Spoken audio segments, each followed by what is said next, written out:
जिन भक्तों के जीवन में, जिन महापुरुषों के जीवन में इस जागतिक मोह में जगजंजाल से छूटकर भगवत प्रेम की लौ जगी, यदि सूक्ष्मता से देखें तो उसके पीछे सत्संग और सद्गुरु का विशेष हाथ दिखाई देता है। हम नित्य प्रति सद्गुरु भगवान से और उपस्थित महापुरुषों से, ये जो संत विभूतियां बैठी इससे, इसी निष्कर्षात्मक बिंदु पर रोज चर्चा सुनते हैं कि जिसने सत्संग को आत्मसात कर लिया, जिसने सद्गुरु के चरणों में अपनी निष्ठा को परिपक्व करके अपना आपा अर्पण कर दिया, फिर उसके जीवन में नना नचू तर्क वितर्क तेरा मेरा छोटा बड़ा भेदभाव ये रह ही नहीं जाता। सद्गुरु की एक कृपा दृष्टि होते ही जीवन में नई सृष्टि हो जाती है। आज हम एक ऐसी प्रासंगिका प्रारंभ करेंगे, हो सकता है विशद हो जाए तो देखेंगे, जितना भाग कल चर्चित होगा वो कल हो जाएगा, परंतु विषय गंभीर है, अंतर्मन को आनंद देने वाला है और जीवन को सचमुच वह प्रेरणा देने वाला है जिसके लिए हम यहाँ पर आते हैं, जिसके लिए हम सचमुच सद्गुरु के चरणों में आकर के बैठते हैं, विराजमान होते हैं। देखिए, रामचरितमानस में भक्त केवट के प्रसंग को आप सबने प्रारंभ से सुना होगा। भारत में कोई ऐसा नहीं है, अब तो विश्व में कोई ऐसा नहीं है जो राम कथा को न जानता। मैं पृष्ठभूमि को बहुत भूलूंगा नहीं। भगवान राघवेंद्र का वनवास हो गया,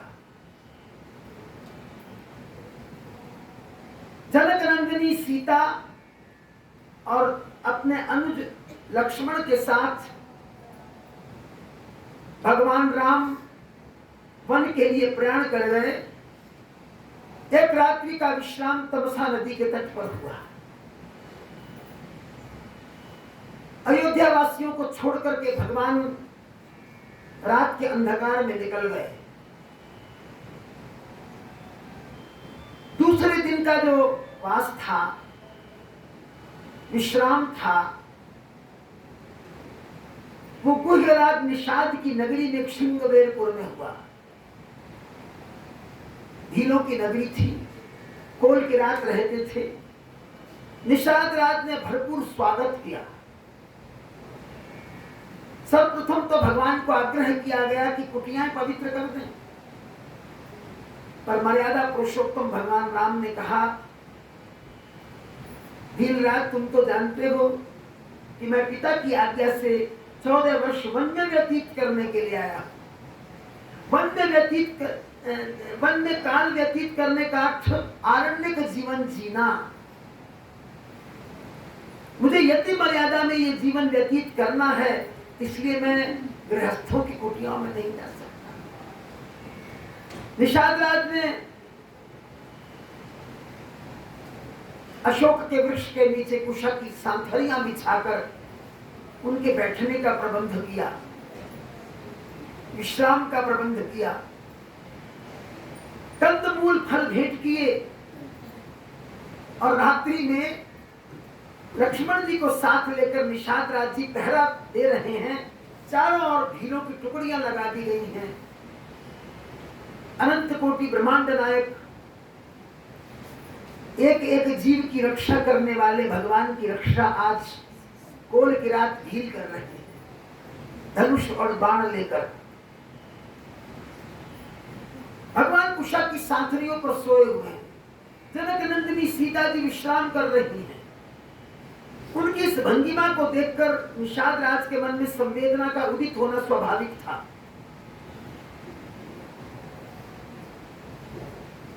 उन्होंने उन्होंने लक्ष्मण जी की ओर देखकर, जो उनके संग रात में जा करके प्रहरी बन करके खड़े थे, उनको देख करके कहना शुरू किया, कैकेयी नंदनी मंदमती कठिन कुटिलपन कीन, जही रघुनंदन जानकी सुख अवसर दुख दीन। ये कितनी कुटिल है कैकेयी, उन्होंने बहुत नीचता कर डाली है। ऐसे सुंदर अवसर पर जबकि रात तिलक होने जा रहा था, श्री रघुनंदन, श्री रघुवीर अर्थात श्री राम और जानकी जी को कष्ट में डाल दिया। बहुत ही भयंकर कार्य किया उन्होंने, अच्छा नहीं किया। इस तरह की बात लक्ष्मण जी की ओर उन्मुख होकर कह रहे हैं। अब देखो, लक्ष्मण जी तो साक्षात वैराग्य हैं, और वैराग्य का स्थान तो सदैव ज्ञान के साथ होता है। उसी समय लक्ष्मण जी ने टोक डाला, ना ना ना ना ना ना ना, निषादराज जी ऐसा नहीं कहा जाता, ऐसा न कहिए। आपको भगवान की संगति प्राप्त हो रही है, इतना तो आपको जान लेना होगा, काहू न को सुख दुख कर दाता, निज कृत कर्म भोग सब भ्राता। इस संसार में कोई किसी को सुख नहीं देता, कोई किसी को दुख नहीं देता। अपने कृत कर्मों का सब फल सुख दुख के रूप में प्राप्त कर रहे हैं। माया के आवरण में हम दूसरों को लांछित कर रहे हैं। किस प्रकार उन्होंने विशद व्याख्या कर डाली। ये जो मिलना बिछुड़ना, भोगों का भोगना, अच्छा बुरा देखना, हित अनहित का विचार करना, ये सब के सब भ्रम है, भ्रम। इसलिए कभी भी इन पर अपने मन को न टिकने दें। निषादराज जी विचार करें, सपने में कोई राजा बन जाए या भिखारी बन जाए तो उससे क्या लाभ होने वाला है, क्या हानि होने वाली है। ये जगत सपना है। इसलिए अपने कृत कर्मों के भोगों को सुख दुख रूप में जब जीव भोगते हैं तो उन्हें सत्संग के द्वारा ये तथ्य समझ लेना चाहिए कि किसी का इसमें कोई दोष नहीं होता। अब तपाक से गुहराज बोले, महाराज आपकी बात तो समझ में आती है, तो क्या भगवान के कोई कर्म, इतनी बात कही थी तो लक्ष्मण जी ने हंस करके तुरंत पकड़ लिया, कहा नहीं, भगवान कर्म लिप्त नहीं होते। अच्छा मुझे एक बात बताइए निषादराज जी, ये भगवान जिनके लिए आप संवेदित होते क्या कर रहे हैं? बोले वो तो सो रहे हैं। बोले कैसे सो रहे हैं?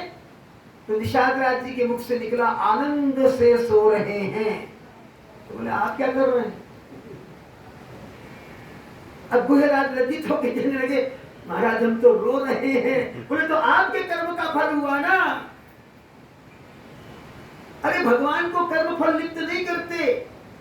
नारायण कर्मातीत तत्व है, कालातीत तत्व है। इसलिए किसी के प्रति कोई रोष व्यक्त ना कीजिए। इस मोह निशा में संसार में समस्त जीव सोए हुए हैं और नाना प्रकार से सपने देख रहे हैं। इसमें से जागने वाले ही जोगी कहलाते हैं। जो जाग जाते हैं वो योगी होते हैं, वही परमार्थी होते हैं, वही प्रपंच को छोड़ करके सत्यनिष्ठ होते हैं। देखो लक्ष्मण जी ने कितनी सुंदर व्याख्या करना है। और सुनिए निषादराज जी, जानिए तब ही जीव जग जागा, जब सब विषय विलास विरागा। इन विषयों के विलास को छोड़ दो, ये संवेदना व्यक्त करने की छोड़ दो।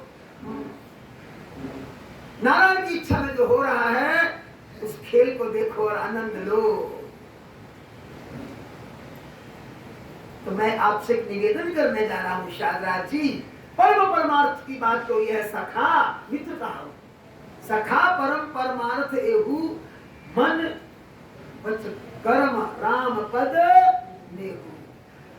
मन वाणी और क्रिया से भगवान के चरणों में आस्था हो जाए, प्रेम हो जाए, विश्वास हो जाए, बस इससे बड़ा परमार्थ कोई है ही नहीं। ये बात समझाई। आधी रात को सत्संग चल रहा है, इसमें गुरु कौन है? साक्षात वैराग्य लक्ष्मण जी। और जिज्ञासु कौन है? गुहिराज निषाद। भगवान को साक्षी मानकर, साक्षी रखकर सारी चर्चा हुई। उस समय जब सत्संग चल रहा था, झाड़ी में छुपकर एक अलबेला सेवक, भगवान का भक्त, वो इस सत्संग को सुन रहा था। प्रत्यक्ष तो निषाद राज आज्ञा न देते भीतर जाने की, चारों ओर कड़ा पहरा था, लेकिन छुप करके सुन रहा था। सारी रात छुप करके बैठा रहा, लक्ष्मण जी के मुखारविंद से सत्संग सुना, लक्ष्मण जी की धन्यता प्रकट की, मानो गुरुदेव के मुख से आज अमृत वचनों का सिंचन लेकर के गदगद हो गए, कृतकृत्य हो गए, और मन में विश्वास आ गया कि लक्ष्मण जी ने जो कहा, भगवान को इस प्रकार की संवेदनाएं नहीं, प्रेम प्रभावित करता है। राम ही केवल प्रेम प्यारा, बोलो ना फिर, राम ही केवल प्रेम प्यारा, जान रहे हो जी ने। हम टटोल करके देखे, हम प्रेम को कितना बनाए रखने का यत्न करते हैं। क्या हमारे किसी कर्म से, हमारे किसी शब्द से प्रेम तो नहीं टूटता? हाँ, ये झूठा प्रेम, इसे क्या कहते हैं? चाटुकारिता, वो तो खैर वर्जित ही है। किसी को धोखा देने के लिए प्रेम मत करो, ऊपर से प्रेम जताओ, बीच से जड़ काटते हैं, ये प्रेम नहीं कहलाता। प्रेम की व्याख्या कुछ और है। संस्कृत की पंडिता बैठी हैं, डॉक्टर कमल आनंद, गुरुदेव एक दिन कह रहे थे, प्रकृष्ट रूपेण एम, एम का अर्थ संस्कृत में भी लक्ष्य होता है। जिस समय लक्ष्य पर दृष्टि बंध जाती है, प्रकृष्ट रूपेण, वही प्रेम होता है, दूसरा कुछ दिखता ही नहीं है।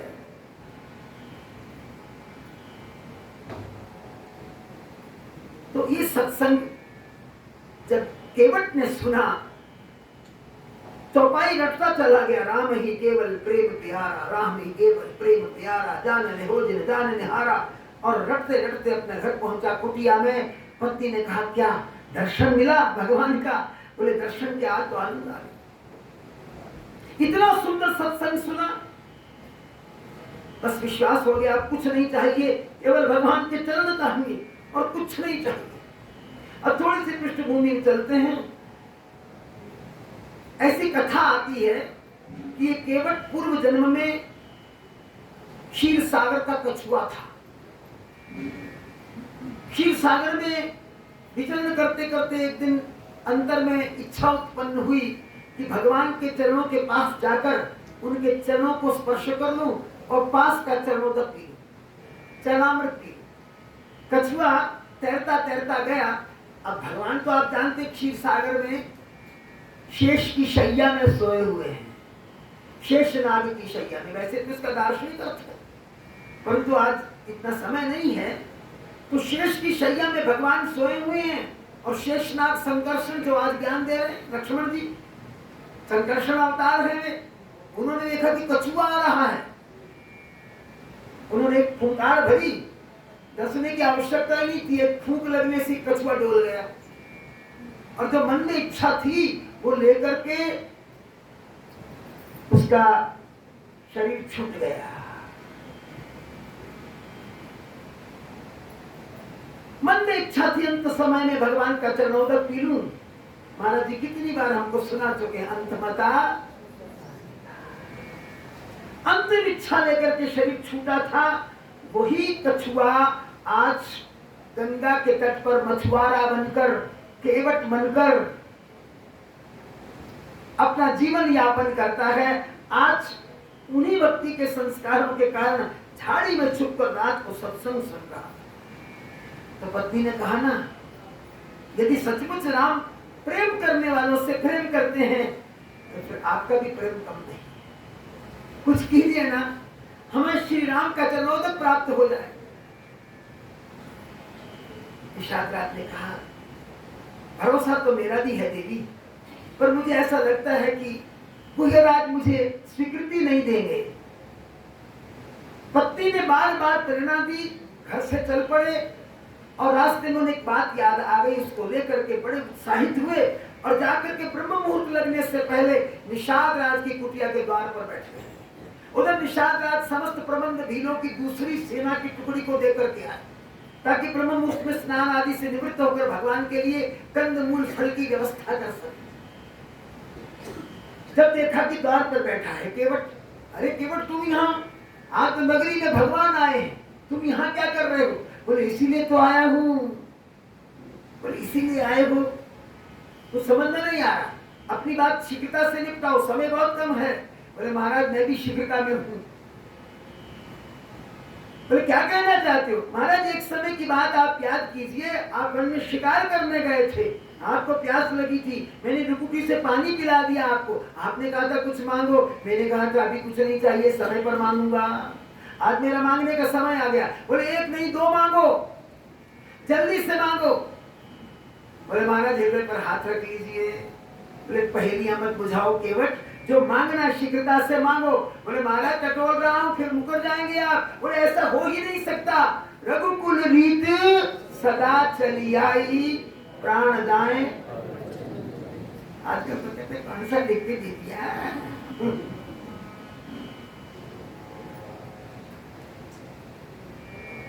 जब निषाद राज ने कहा तो महाराज फिर सुनिए, मैंने आपको वन में पानी पिलाया था, आपने कहा था कुछ मांगिए, मैंने कहा था समय पर मांगूंगा, मेरा मांगने का समय आ गया। और आप आज ये कीजिए, यदि सचमुच देना चाहते हैं तो डौंडी पिटवा दीजिए, ढिंढोरा पिटवा दीजिए। सिंगबेरपुर के गंगा घाट पर अगर किसी की नाव रहेगी तो वे केवल केवट की रहेगी, और सारी नौकाएं यहाँ से 2 कोस दूर चली जाएंगी। हतप्रभ हो गए निषाद राज। अरे केवट ये क्या मांग रहे हो? बोले महाराज मैंने पहले कहा था सोच लीजिए। बोले सोच लिया, पर तूने मुझे परास्त कर डाला, मेरी सारी कल्पनाओं पर पानी फिर गया। ये क्या कर दिया तूने? अब वही सोच रहा मैं रखी रखा ना। निषाद राज चले गए। केवट के मांगे हुए वचन के अनुसार आज केवट अपनी नाव जल में लेकर, उधर बहुत विशद प्रसंग बीच में हम उसे नहीं चर्चित करेंगे, कैसे सुमंत जी वापस गए, किस प्रकार उनके रथ के घोड़े श्री राम को देख देख करके रो रहे थे, हिनहिना रहे थे, कैसे उन्होंने वटवृक्ष का दूध मंगवाकर, श्री राम ने दूध मंगवा करके अपने जो सुंदर केश थे उनकी जटाएं बना डाली। जब निषाद राज के पास साथ गंगा जी के घाट पर गए तो वहां पर क्या देखा?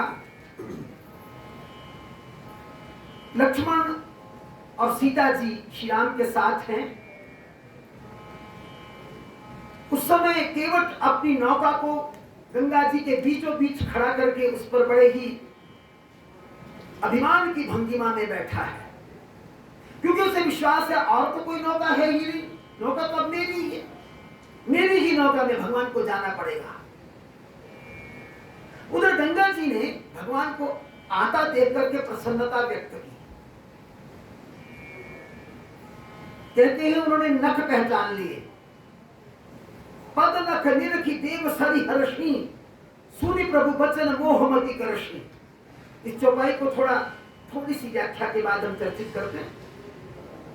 प्रभु के चरण देख करके तो गंगा जी प्रसन्न हुई, परंतु जब केवट और श्री राम का वार्तालाप सुना तो गंगा जी की मति भी मोहाकृष्ट हो गई। वो किसी को नहीं छोड़ता, क्योंकि भगवान ने केवट से नाव मांगी और केवट ने कह दिया, मांगी नाव न केवट आना, कहूं तुम्हार मर्म मैं जाना। मैं तुम्हारा भेद जानता हूं, इसलिए नाव नहीं आएगी।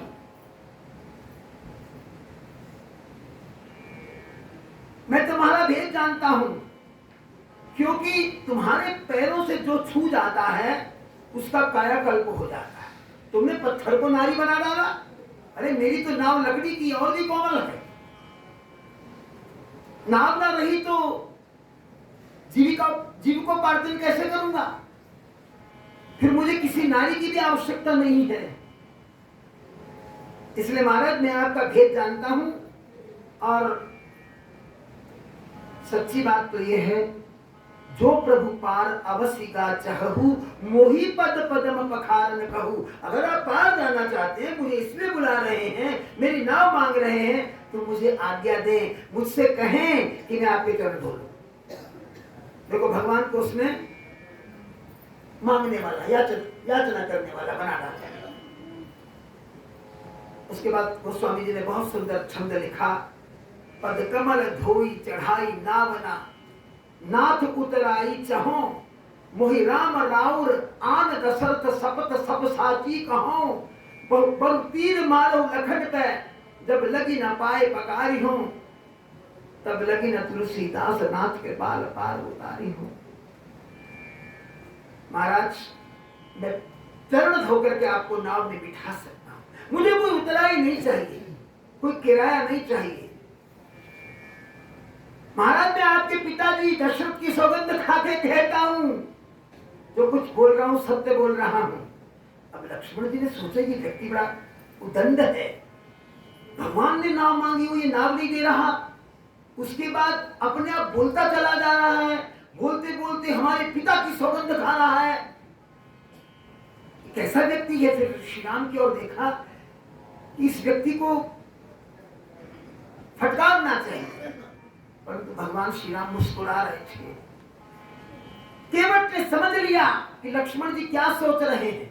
उसको याद आ गया पुराना जन्म, अपना पूर्व जन्म, जब मैं चरण चूमने गया था तो इन्होंने फुंकार मारा था शेषनाग के रूप में, लेकिन आज धनुष और बाण लेकर के आए, वही तो मार देंगे ना, और क्या करेंगे। तो साथ में कह दिया, बरु तीर मारो लखन पे, जब लगी न पाए पखारो। चाहे आज तीर मार दे, कोई बात नहीं, पर जब तक मैं चरण धोऊंगा नहीं, तब लगी न तुलसीदास नाथ कृपाल पार उतारूं, तब तक मैं पार उतारूंगा नहीं। भगवान इतने मुस्कुराए, गोस्वामी जी लिख रहे हैं, सुनि केवट के बैन प्रेम लपेटे अटपटे, बिहसे करुणा आयन चितई जानकी लखन तन। लक्ष्मण जी की ओर श्री राम ने देखा, जानकी जी की ओर देखा, और स्वयं मुस्कुराते हुए मानो उनको न्योता दे रहे हो, अरे इसके प्रेम की गंगा में पहले स्नान कर लो, इसके भीतर के प्रेम को पहचानो। अब तो कृपा सिंधु विवश हो गए, उन्होंने कह दिया, देगी आन जल पाए, जल्दी से ले आओ पानी, धोलो चरण मेरे, होत विलंब उतारो पारो, मुझे देर हो रही है, जल्दी से पार उतार दो। देखो भगवान का दार्शनिक उत्तर, जल्दी से। भगवान को जल्दी किस बात की, देर कैसी हो रही थी? भगवान है भक्त वत्सल, उन्हें भक्त के कल्याण में देर प्रतीत हो रही थी। भक्त के भीतर के प्रेम को देख करके भगवान रह ना पा रहे थे, उसका कल्याण कर दे तुरंत, इसलिए लाओ जल्दी से, धो चरण, ताकि मैं तुम्हारा कल्याण कर दूं। केवट तो तुरंत जल लेने चला गया, इधर गंगा जी को संशय हो गया, मैं तो इन्हें भगवान पहचान रही थी, लेकिन लगता नहीं ये भगवान है। भगवान होता तो राजा बलि के यज्ञ में जब गया था, वामन से विराट हो गया था। इस मछुआरे की बातें जो सुन रहा है, तुरंत विराट होता, एक पैर इधर रखता, एक पैर मेरे गले के पर ली और रखता, पार चला जाता। क्योंकि गंगा जी जानती हैं, जब वामन भगवान का तीसरा चरण ब्रह्मलोक में पहुंचा था, उसी समय ब्रह्मा जी ने महत के जल से उनका प्रक्षालन किया था, तभी गंगा जी का प्राकाट्य हुआ था भगवान के चरणों से, दिव्य लोकों में चली गई थी। तो उन्हें चरणों देखकर तो अपने पूर्व जन्म की याद आई, परंतु उसके बाद संशय आ गया कि मुझे लगता है नकली भगवान है, असली नहीं है। असली होता तो इसके आगे क्यों गिड़गिड़ाता, पार चला जाता। उधर केवट को आज्ञा मिल गई थी, उन्होंने कठौता मंगवाया अपनी पत्नी से, अब पति पत्नी दोनों आ गए। भगवान से कहा गया, प्रभु हम कठौता भूमि पर नहीं रखेंगे, आपके चरणों का ये चरणामृत जमीन पर नहीं रखेंगे, आप इस कठौते में चरण रख दीजिए। देखिए बाएं हाथ में कठौता, कठौते में भगवान को कहा गया चरण रख दो, आदेश दिया गया। भगवान इधर उधर देख रहे कि कैसे रखे, एक पैर पर खड़े होना भी तो मुश्किल है। तो लक्ष्मण जी तपाक से बोले, क्या कर रहे हो, चरण धोने का कोई तरीका है? बोले क्यों जी, तरीका कोई और होता है तो बता दो। बोले नहीं, श्री राम अगर गिर गए तो। बोले गिर गए? नहीं नहीं गिरेंगे नहीं, इनसे कहिए कि दोनों हाथों से हमारा सिर कस कर पकड़ लें। बोलो सियावर रामचंद्र भगवान की। भगवान हंसे और सचमुच केवट के सिर पर हाथ रख दिए। अब केवट ने चरण धरवा लिया जब कठौते में, तो पत्नी ने जब गंगा जल डाला तो केवट ने मलना शुरू किया। अब वहां पर आ गया आनंद, मस्ती, झूमने लगे और भगवान भी झूम रहे हैं। उधर देवता पुष्प वृष्टियां कर रहे हैं। अच्छा देखिए, यही देवता कह रहे थे कि ये दरिद्र इसलिए क्योंकि इसने पूर्व जन्म में कोई पुण्य नहीं किया। निकृष्ट मानते थे। आज वही देवता बरसी सुमन सुर सकल सिराही यही समझ पुण्य पुंज को नाही। ये देवता कह रहे इसके बराबर कोई पुण्य कर्म करने वाला है ही नहीं। क्या निचोड़ निकला?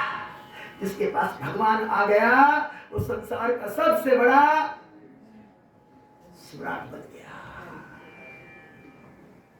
कहते इस प्रकार जब चरण धुल गए, मैं थोड़ी तत्परता कर रहा हूं। पद पखारे जलपान करी आप सहित परिवार, पितर पार करी प्रभु ही पुनि मुदित ले गयो पार। उसने सारे परिवार को चरणामृत पिलाया, अपने पितरों तक का कल्याण कर दिया, पीढ़ियों का कल्याण कर दिया। फिर उसने भगवान को नौका में बिठा करके पार किया। कहते गंगा के पार जब नौका पहुंच गई ना तो उतार दिया। अब वहां भगवान से विदा मांग रहा है तो भगवान कहते केवट देखो हम इस समय वन की यात्रा में हैं, हम तुम्हें कुछ दे तो नहीं सकते, परंतु ये अंगूठी तुम रख लो। अब केवट रोने लग गया, फूट फूट करके। जो इतना प्रागल्भ होकर के वार्तालाप कर रहा था वो फूट फूट के रोया, चरणों में गिर गया। प्रभु ये क्या कर रहे हैं? आपने मुझे इतना बड़ा बना दिया, अनंत ब्रह्मांडों के जीवों को पार करने वाले को आज मैं अपनी नौका में बिठा के पार कर रहा हूं। आपने मुझे बड़ा बनाया, फिर इतना गिरा क्यों रहे हैं? आप बताइए, जिसके जीवन में आप आ जाते हैं उसके जीवन में कोई दारिद्र्य रह जाता है? केवट के वचन थे, आज नाथ मैं काह न पावा, मिटे दोष दारिद दुख दावा। सब मिट गए। इसलिए महाराज कृपा की वर्षा कीजिए। एक प्रार्थना है, जब आप लौट करके आवे तब केवट का स्मरण कर लेना, इस आकिंचन को भूलना मत।